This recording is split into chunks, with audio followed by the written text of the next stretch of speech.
ഇൻസ്റ്റയിൽ അവൻ സ്റ്റോറിയൊക്കെ ഇട്ടു. അശ്വിൻ അതൊരു സ്റ്റോറി റീപോസ്റ്റ് ചെയ്തു. ഭയങ്കര ഹാപ്പി ആയിട്ടോ അവന്. അല്ലെങ്കിൽ ഇങ്ങനെ ഇതുപോലെ ആരെങ്കിലുമൊക്കെ നിന്ന് വണ്ടിക്കാർ അല്ലെങ്കിൽ പാട്ടുകാർ ഇതുപോലെ ഇതുപോലെ സെലിബ്രിറ്റീസിനൊക്കെ കൂടെ ഫോട്ടോ എടുക്കാറുമ്പോൾ എല്ലാവർക്കും സന്തോഷമുള്ള കാര്യം അവനും.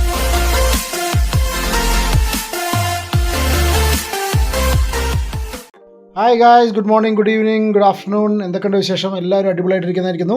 നമ്മുടെ ഇന്നത്തെ ഒരു വ്ളോഗ് കാലിക്കറ്റ് ഹൈലൈറ്റ് മോളിലേക്ക് പോകാം കേട്ടോ. ഞങ്ങൾ ഫാമിലി ആയിട്ട് പോകുന്നു. ഞങ്ങളും ഉണ്ട്, പിന്നെ അതുപോലെ വൈഫിൻ്റെ ചേച്ചിയും അവരുടെ ഫാമിലിയും ഹസ്ബൻഡ് അനോട്ടിനൊക്കെ എല്ലാവർക്കും അറിയാമെന്നിരിക്കുന്നു. നമ്മുടെ മറ്റു ചാനൽ കാണുന്നവർക്ക് വളരെ ക്ലിയർ ആയിട്ട് അറിയാം.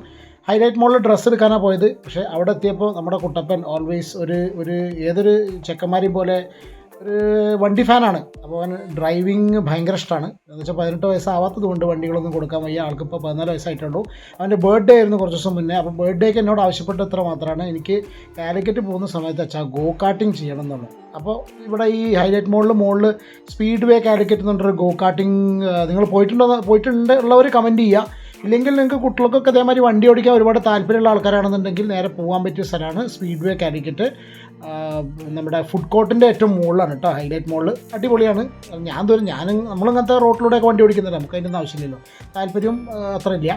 അപ്പോൾ മോനെ അവിടെ ചെന്നിട്ട് 20 ലാപ്സിന് 650 റുപ്പീസാണ്. എന്നോട് പറഞ്ഞു, അച്ഛാ ഒരു ദിവസം എനിക്കൊരു 100 ലാപ്സ് എടുത്ത് തരണം അത്ര തോന്നുന്നു. 100 ലാപ്പ് എന്നൊക്കെ പറയുമ്പോൾ ഒരുപാട് പൈസ വരും. ചങ്ങാതിക്ക് വണ്ടി ഓടിക്കൽ ഭയങ്കര ഇഷ്ടമാണ്. അപ്പോൾ അവൻ ഇതിന് മുന്നേ വന്ന് ഓടിച്ചിട്ടുണ്ട്. അതിൻ്റെ ഒരു ഷോർട്ട് റീൽ ഞാൻ ഇതിന് മുന്നേ ഇൻസ്റ്റാഗ്രാമിൽ പോസ്റ്റ് ചെയ്തിട്ടുണ്ട്. അപ്പോൾ വീണ്ടും ഇവിടെ വന്നു ഒരു ചെറിയ ട്രയൽ എടുക്കാമെന്ന് വിചാരിച്ചു. അപ്പോൾ അവൻ ആൾ സെറ്റാണ്, ഭയങ്കര എക്സൈറ്റഡാണ്, ഹാപ്പിയാണ്. ആകെ കുറച്ച് പ്രശ്നം എന്ന് വെച്ചാൽ ഇവൻ ഈ ഒരു കാര്യത്തിൽ കുറച്ച് കൺട്രോൾ പോണ ആളാണ്. കാരണം എന്താ വെച്ചാൽ ഞാൻ പറഞ്ഞിട്ട് കാര്യമില്ല. കാരണം ആൾക്കാർ നോക്കുന്ന സമയത്ത് എൻ്റെ വല്യമ്മയൊക്കെ കാണാൻ വന്നിട്ടുണ്ട്. അനോട്ടൻ എന്ന് പറഞ്ഞാൽ വൈഫിൻ്റെ ചേച്ചിയുടെ ഹസ്ബൻഡ്, വൈഫിൻ്റെ ചേച്ചിയാണ് എൻ്റെ വല്യമ്മ, അവരൊക്കെ കാണാൻ വന്നിട്ടുണ്ട്. അപ്പോൾ അവരൊക്കെ കാണുന്ന സമയത്ത് സ്വാഭാവികമായിട്ട് ചെക്കൻ്റെ വക എന്തെങ്കിലും ഷോ ഓഫ് ഇല്ലാതിരിക്കില്ല. പക്ഷെ അതൊന്നും ചെയ്യരുത് എന്നുള്ള ഒറ്റ കാര്യം പറഞ്ഞിട്ടാണ് അവനെ വണ്ടി കയറ്റി ഇരുത്തിയിരിക്കുന്നത്. അപ്പോൾ ഇവൻ ഒന്ന് ഓടിച്ച് നോക്കുകയാണ്. നിങ്ങൾ എത്ര പേര് ഈ ഒരു സ്പീഡ് വേ കാലിക്കറ്റിൽ വന്നു എന്നുള്ളത് അറിയില്ല. താല്പര്യമുള്ള ആൾക്കാർക്ക് വരാം കേട്ടോ. കാരണം മഴ ഇല്ലാത്ത സമയത്ത് പോകണം. കാരണം മഴ ഉണ്ടെങ്കിൽ ഇവരവിടെ ഓപ്പൺ ആയിരിക്കില്ല. കാരണം എന്താണെന്നറിയില്ല, അങ്ങനെ അവർ ചെയ്തിരിക്കുന്നത് മഴയുടെ വെള്ളമൊക്കെ ഉള്ളിലേക്ക് അടിക്കും.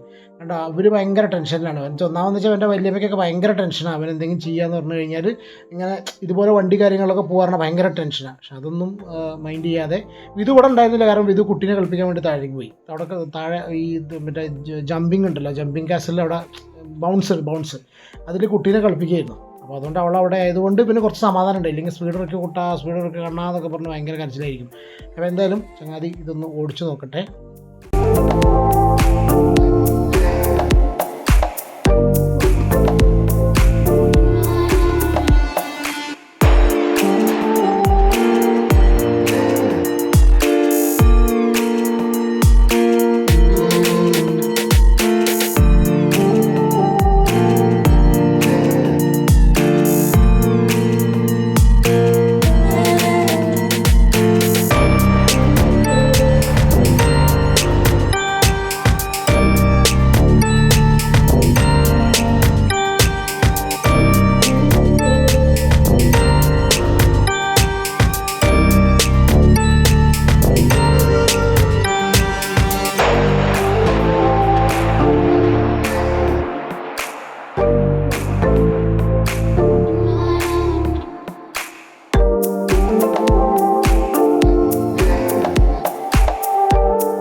ഹാപ്പി അല്ലേ? ഓണത്തിന് കഴിഞ്ഞു, ബർത്ത്ഡേയും കഴിഞ്ഞു. വണ്ടി പോയിക്കോളൂ ഇങ്ങനെ. അത് അമ്മേനെ വിളിക്കാം.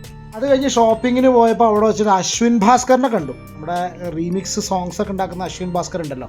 അപ്പോൾ ഇവന് ഭയങ്കര ഇപ്പോൾ ടെൻഷൻ, എങ്ങനെ ഞാൻ പോയി പറയുക വെച്ചാൽ പക്ഷേ അവൻ നമ്മൾ ധൈര്യം കൊടുത്തു, അവൻ ഇവിടെ പോയി സംസാരിക്കണമെന്ന് പറഞ്ഞു. പക്ഷേ പെട്ടെന്ന് സെൽഫി എടുക്കാനൊക്കെ സമ്മതിച്ചു. അവൻ ഫോട്ടോ എടുത്തു, സെൽഫി എടുത്തിട്ട് അവൻ്റെ ഇൻസ്റ്റയിൽ അവൻ സ്റ്റോറിയൊക്കെ ഇട്ടു. അശ്വിൻ അതൊരു സ്റ്റോറി റീപോസ്റ്റ് ചെയ്തു.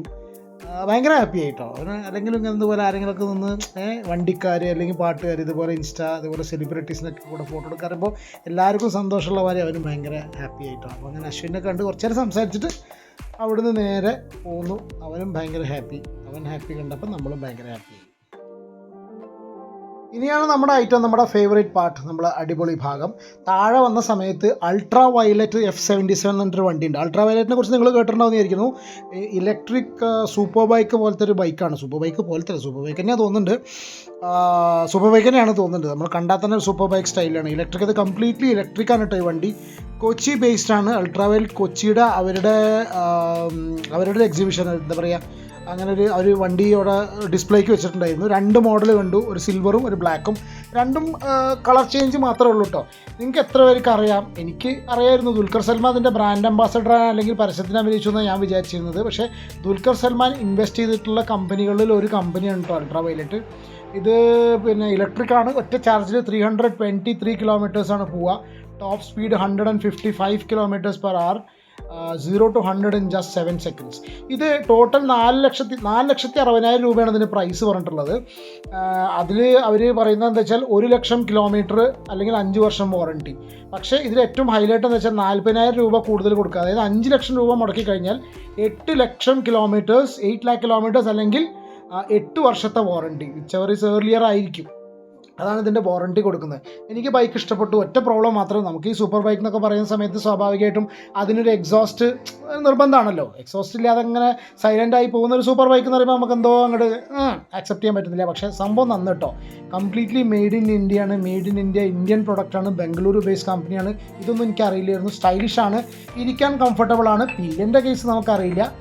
സിംഗിൾ കംഫർട്ടബിളാണ്. ഈ സ്പോർട്സ് ബൈക്കൊക്കെ ഇഷ്ടപ്പെടുന്ന ആൾക്കാർക്ക് ഇനി ഫ്യൂച്ചർ ഇലക്ട്രിക് ആണല്ലോ അല്ലേ. എനിക്കൊന്നും പെട്രോൾ ആൻഡ് കാര്യങ്ങളൊന്നും ഉണ്ടായിരിക്കില്ലല്ലോ, ഡീസലൊക്കെ കുറച്ച് കഴിയുന്ന സമയത്ത്. അപ്പോൾ ഇലക്ട്രിക് ബൈക്സിൽ ഡെഫിനറ്റ്ലി അതൊരു ഇന്നോവേഷൻ തന്നെയാണ് അൾട്രാ വയലറ്റ്. നമ്മളിപ്പോൾ എന്തായാലും ഇപ്പോൾ അടുത്ത് ഹിമാലയം എടുത്തല്ലോ, അപ്പോൾ പിന്നെ ആ ഒരു വണ്ടിക്ക് ഇനിയിപ്പോൾ നോക്കുന്നില്ല. പക്ഷെ എന്നാലും ആരെങ്കിലും താല്പര്യം ഉണ്ടെന്നുണ്ടെങ്കിൽ ഡെഫിനറ്റ്ലി ഒറ്റ കാര്യം മാത്രമേ ഉള്ളൂ, കാലിക്കറ്റൊന്നും ഇതിന് ഓഫീസില്ല, കൊച്ചിയിൽ മാത്രമേ ഓഫീസുള്ളൂ. അവർ പറഞ്ഞു വെച്ചാൽ നെക്സ്റ്റ് ടൈം കൊച്ചിയിൽ വരുന്ന സമയത്ത് ജസ്റ്റ് ഒന്ന് ടെസ്റ്റ് ഡ്രൈവ് എടുക്കാൻ വേണ്ടി പറഞ്ഞു കേട്ടോ. ഒരുപാട് സ്പെക്സും കാര്യങ്ങളൊക്കെ അവർ എക്സ്പ്ലെയിൻ ചെയ്ത് തന്നു. 2-3 മോഡ്സ് ഉണ്ട്, കോംബാറ്റ്, അങ്ങനെ അതായത് നമ്മുടെ അഗ്രഷൻ അനുസരിച്ചാണ് ഇതിൻ്റെ മോഡ്സ് ഡിഫൈൻ ചെയ്യുന്നത് കേട്ടോ. പിന്നെ ഒരു സംഭവം എന്താ വെച്ചാൽ ഇതിന് ആൻറ്റി തെഫ്റ്റിനൊരു സംഭവമുണ്ട്. നമ്മുടെ വണ്ടി കളവ് പോയി കഴിഞ്ഞാൽ എപ്പോഴാണോ ഈ വണ്ടി 0-ൽ വന്ന് നിൽക്കുന്നത്, ഈ വണ്ടി സ്റ്റാൻഡ് സ്റ്റിലായിട്ട് വന്ന് നിൽക്കുന്നത്, ആ സ്പോട്ടിൽ തന്നെ ഈ വണ്ടി പിന്നെ അനക്കാൻ പറ്റാതെ വരും. നമുക്ക് ആ ലൊക്കേഷൻ നമുക്ക് കിട്ടി, നമുക്ക് അവിടെ ചെന്നിട്ട് വണ്ടി എടുത്തിട്ട് പോരാന്നുള്ള കുറേ ഫീച്ചേഴ്സ്, പിന്നെ കുറേ ഇന്നോവേറ്റീവ് ആയിട്ടുള്ള ഫീച്ചേഴ്സും കാര്യങ്ങളൊക്കെ ബ്രോ അതിൻ്റെ എക്സ്പ്ലെയിൻ ചെയ്ത് തന്നു. നമ്മളിപ്പോൾ ആ ഒരു തിരക്കിൻ്റെ ഇടയിലായതുകൊണ്ട് കംപ്ലീറ്റ് കാര്യങ്ങൾ കേട്ടു. പക്ഷേ എന്താ വെച്ചാൽ നല്ല രീതിയിൽ എക്സ്പ്ലെയിൻ ചെയ്തു, നല്ല സ്റ്റാഫും അങ്ങനെ തന്നെ ആയിരിക്കണമല്ലോ. അപ്പോൾ അവർ വീണ്ടും നമ്മളെ കൊച്ചിയിലേക്ക് വരാൻ വേണ്ടി പറഞ്ഞിട്ടുണ്ട്. നെക്സ്റ്റ് ടൈം എറണാകുളം പോകുന്ന സമയത്തൊന്നും കാണുന്നുണ്ട്. എൻ്റെ ഫ്രണ്ടിനൊരു താല്പര്യം ഉണ്ടായിരുന്നു. ആക്ച്വലി ഞാനിത് ഈ മാല എടുക്കുന്നതിന് മുന്നേ ഈ വണ്ടീനെ കുറിച്ച് കേട്ടിരുന്നു. പക്ഷേ എന്താ വെച്ചാൽ ഈ പറഞ്ഞ പോലെ ഞാൻ പറഞ്ഞില്ലേ ഇലക്ട്രിക് ബൈക്കാണ്, പിന്നെ അതിൻ്റെ എക്സോസ്റ്റിൻ്റെ ആ ഒരു സംഗതി കൂടി ഉള്ളത് കൊണ്ടാണ് നമ്മൾ കൂടുതലായിട്ട് കൺസിഡർ ചെയ്തത്. പിന്നെ സർവീസ് നെറ്റ്വർക്കൊക്കെ ഭയങ്കര ഇമ്പോർട്ടൻ്റ് ആണല്ലോ. ഒരു വണ്ടി എന്ന് പറയുന്ന സമയത്ത് നമുക്ക് വാങ്ങിയാൽ മാത്രം പോരാ, അവർ വരുന്ന ഓഫറും കാര്യങ്ങളും മാത്രം ഉണ്ടായാൽ പോരല്ലോ. അതിൻ്റെ പെർഫോമൻസ് പെർഫെക്റ്റ് അല്ലെങ്കിൽ നമുക്ക് ആക്സസിബിൾ ആയിട്ടുള്ള സർവീസ് സെൻറ്ററും കാര്യങ്ങളൊക്കെ വേണമല്ലോ. അതുകൊണ്ട് തന്നെയാണ് ഞാൻ സീരിയസ്ലി ഇപ്പോൾ ഹിമാലയം വാങ്ങിയ സമയത്ത് റോയൽ എൻഫീൽഡ് കൺസിഡർ ചെയ്യാൻ മെയിൻ റീസൺ എന്ന് പറഞ്ഞു കഴിഞ്ഞാൽ നമുക്ക് ഈ സർവീസ് നെറ്റ്വർക്കാണ് ഏറ്റവും കൂടുതൽ. നിയറസ്റ്റ് പോയിന്റിൽ സർവീസ് കിട്ടുന്നുണ്ട് എല്ലാ സ്ഥലത്തും. കംപ്ലയിൻ്റ് ഇല്ലാത്ത വണ്ടികൾ എവിടെയില്ല, പക്ഷേ കംപ്ലയിൻറ്റ് അറ്റൻഡ് ചെയ്യാൻ നമുക്ക് ആൾക്കാരുണ്ടായിരിക്കും. ഇവരിതിൻ്റെ പേരിൽ കാര്യങ്ങളൊക്കെ അഷുറൻസും കാര്യങ്ങളൊക്കെ തന്നു. പുള്ളി അത്യാവശ്യം നല്ല രീതിയിൽ കാര്യങ്ങളൊക്കെ എക്സ്പ്ലെയിൻ ചെയ്ത് തന്നു കേട്ടോ. എനിക്ക് വണ്ടിയൊക്കെ ഇഷ്ടപ്പെട്ടു. എനിക്ക് എന്താ വെച്ചാൽ നമ്മളിപ്പോൾ ഹിമാലയൻ കൊണ്ടു നടക്കുന്നതുകൊണ്ട് ഇത് നോക്കുന്ന സമയത്ത് ഒരു ചെറിയ ഇതിൻ്റെ ഫ്രണ്ട് നോക്കുമ്പോൾ ഒരു ചെറിയ കുഞ്ഞു വണ്ടി പോലെ തോന്നി. പക്ഷെ അതല്ല, മീറ്റർ കൺസോളൊക്കെ ഒരുപാട് സംഭവങ്ങളുണ്ട്. ഡീറ്റെയിൽ ആയിട്ട് കാര്യങ്ങൾ പറയാൻ എനിക്കിപ്പോൾ തൽക്കാലം ഓർമ്മ കിട്ടുന്നില്ല. ചിലപ്പോൾ ഒരു പക്ഷേ ചിലപ്പോൾ ഈ വീഡിയോൻ്റെ റെക്കോർഡിങ് കഴിഞ്ഞാൽ ചിലപ്പോൾ ഓർമ്മ കിട്ടുമായിരിക്കാം. ഓക്കെ, പക്ഷേ അപ്പോൾ ആസ് ഓഫ് നൗ ഇത് മാത്രമാണ്. അപ്പോൾ അങ്ങനെ ഈ വണ്ടികളൊക്കെ കണ്ടിട്ട് അവിടെ ഡിസ്പ്ലേ പരിപാടികളൊക്കെ കണ്ടിട്ട്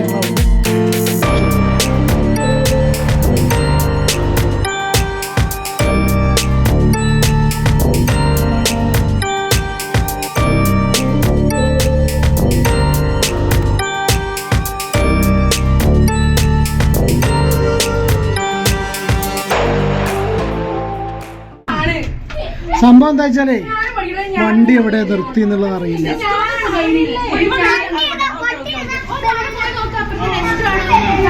ഇതവിടെ തന്നെയാണ്, ഇവിടെ തന്നെയാണ് വണ്ടി.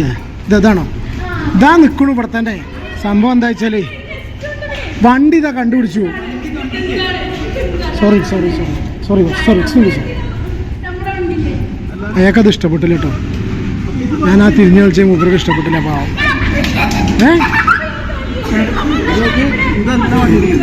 അതാരാ പറഞ്ഞു ഇതല്ല വണ്ടി? വിധു എന്നാ ഇതല്ലെങ്കിൽ വേറെ വണ്ടി തരിക. നമ്മളെ വണ്ടി ഇതല്ല, ഇതല്ല വണ്ടി എന്നാണ് വിദ്യ പറയുന്നത് കേട്ടോ. വിധു സംഭവം എന്താ വെച്ചാലേ ഈ വണ്ടി ഇവിടെ ഉണ്ടായിട്ടും അനുവേട്ടൻ, ഞങ്ങളൊക്കെ വേറെ തിരഞ്ഞുകൊണ്ടിരിക്കുകയാണ്. ഈ വണ്ടി ഇവിടെ ഉണ്ടായിട്ടും അനുവേട്ടൻ ഞങ്ങളെ വേറെ ദിക്കിലേക്ക് കൊണ്ടുപോകാനുള്ള റീസൺ എന്താണെന്ന് വെച്ചാൽ അനുവേട്ടൻ വിചാരിച്ചിരിക്കുന്നത് എല്ലാവരും വന്നിരിക്കുന്നത് അനുവേട്ടൻ്റെ ബലേനോയിലാണെന്നാണ്. കിയയിലാണ് വന്നെന്നുള്ള ഓർമ്മ ഇല്ലാണ്ട് കുറേ നേരമായി ഹൈലൈറ്റ് മോളിൽ അത് തുറക്കടാ കുട്ടപ്പ, തുറന്നു കൊടുക്കടാ. അപ്പം അങ്ങനെ ഒരു സംഗതി ഭയങ്കര കോമഡി ആയില്ലേ. അതിലിടയ്ക്ക് മറ്റേ ചങ്ങായി ഇന്ന് ചീത്തയും പറഞ്ഞു. കവറിൽ വയ്ക്കാം. അപ്പോൾ സംഭവം കൊട്ടിക്കലാശം പൊളിച്ചു. അയ്യോ. അപ്പോൾ സംഭവങ്ങളെ അങ്ങനെ കോഴിക്കോടൻ വ്ളോഗ്, അനുവേട്ടൻ്റെ ബുദ്ധിപരമായ നീക്കം, ഈ വ്യക്തിയുടെ ബുദ്ധിപരമായ നീക്കങ്ങൾ കാരണം സംഭവം പൊളിച്ചു. ഇതിങ്ങനെ തന്നെയാണോ ഫുൾ ടൈം ചേച്ചി? ഇതിങ്ങനെ തന്നെയാണോ ഫുള്ള്? ബലേനോ തെരഞ്ഞ് ലാസ്റ്റ് അല്ല കിയയിൽ വന്ന് ബലേനോ പാർക്കിങ്ങിൽ തെരഞ്ഞ നമ്മുടെ സ്വന്തം അനുവേട്ടൻ. അപ്പം ശരി, അടുത്ത വീഡിയോയിൽ കാണാം കേട്ടോ.